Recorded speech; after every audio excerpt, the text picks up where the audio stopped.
I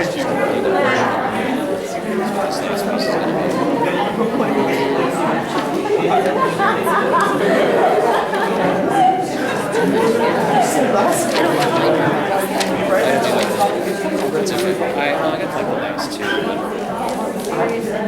Okay.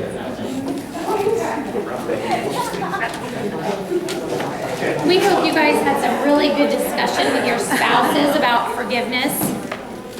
We had some good discussion about that it can be challenging to wipe the slate clean, and that it can be hard to be the spouse that's always the one reconciling. So I guess we just want to remind everybody that it is a process, and that learning these skills takes time, and we would encourage all of you to add them to your tool belt and keep at it.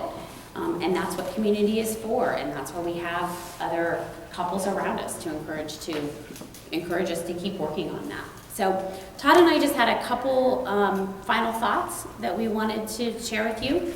So forgiveness is a choice, and like all choices, it usually is between two things. We perceive that we give something up in order to have something else. As I processed my unforgiveness into forgiveness, I assumed I would need to do the same. I believe that being able to forgive Todd meant that I had to forget his sins. And I believe that in order to forgive myself, I would have to cover my shame and my guilt. The truth is, when I gave up keeping a record of wrongs, I got freedom. And when I gave up guilt and shame, I got freedom again. When you choose forgiveness, you get freedom.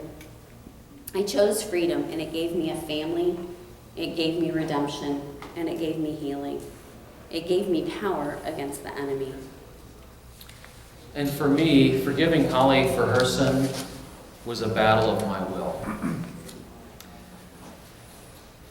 Satan wanted me to choose punishment for her in the name of his twisted justice. God wanted me to choose forgiveness for her in the name of Jesus, who died already for her sin. Satan wanted me to choose bitterness so our marriage and family would be destroyed. God wanted me to choose forgiveness so our marriage would be warm and intimate and ultimately connected to him. Satan wanted me to choose bitterness as my legacy for my children and my grandchildren. God wanted me to choose forgiveness so they will inherit his kingdom.